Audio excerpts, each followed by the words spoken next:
Les mathématiques au collège. Oyez! Aujourd'hui on voyage dans les triangles et les paysages pour mesurer loin sans s'approcher. Le théorème de Thalès va venir nous aider. Il y a longtemps dans l'Antiquité vivait un savant très respecté, Thalès de Milet, mathématicien, qui observait le monde avec soin. On raconte qu'en Égypte un jour, il réalisa un fameux tour. La pyramide semblait géante, sa hauteur paraissait impressionnante. Avec un bâton bien planté et les ombres projetées, il calcula sans escalader ce qu'on croyait impossible à trouver. Thalès, Thalès, Thalès, retiens bien son nom.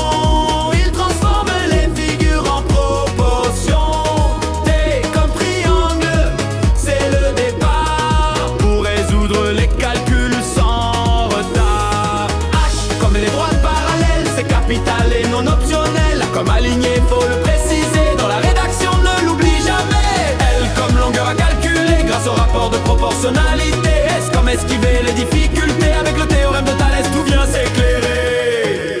Ouais. Pour utiliser ce théorème puissant, il faut observer attentivement deux configurations à reconnaître avant de commencer maître. D'abord les triangles emboîtés, l'un dans l'autre bien installés. Ils partagent un sommet commun et les parallèles montrent le chemin. Parfois c'est la forme papillon, il faut faire bien attention.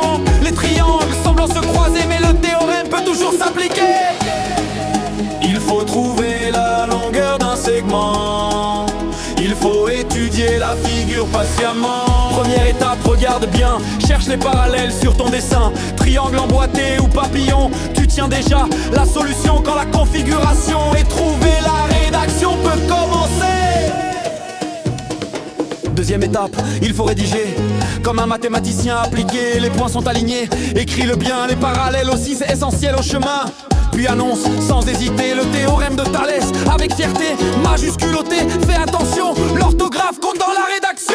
Thalès, Thalès, retiens bien son nom. Il transforme les figures en proportions. T comme triangle, c'est le départ pour résoudre les calculs sans retard. H comme les droites parallèles, c'est capital et non optionnel. A comme aligné, faut le préciser dans la rédaction. Longueur à calculer grâce au rapport de proportionnalité. S comme esquiver les difficultés. Avec le théorème de Thalès, tout vient s'éclairer. Maintenant on écrit les rapports, c'est ici que continue l'effort. Trois fractions doivent être égales, c'est la propriété fondamentale. Si tu bloques un petit instant, colorie les triangles tranquillement. Trouve les côtés homologues et les rapports deviennent logiques.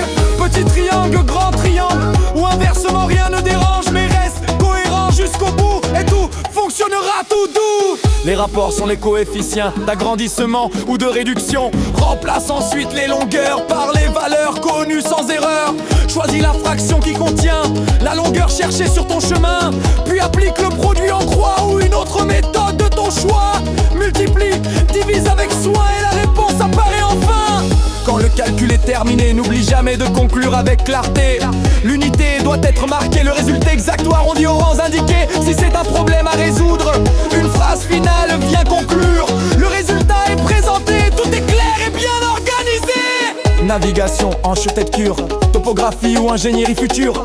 Mesurer loin sans approcher, voilà ce que le théorème de Thalès peut réaliser. Des pyramides jusqu'aux satellites, son théorème reste toujours utile. Depuis des siècles il nous accompagne, ce théorème est vraiment génial. Thalès, Thalès, retiens bien son nom. Il transforme les figures en proportions. T comme triangle, c'est le départ pour résoudre les calculs sans retard. H comme les droites parallèles, c'est capital et non optionnel. A comme aligné, faut le préciser dans la rédaction, ne l'oublie jamais. L comme longueur à calculer grâce au rapport de proportionnalité. S comme esquiver les difficultés. Avec le théorème de Thalès, tout vient s'éclairer.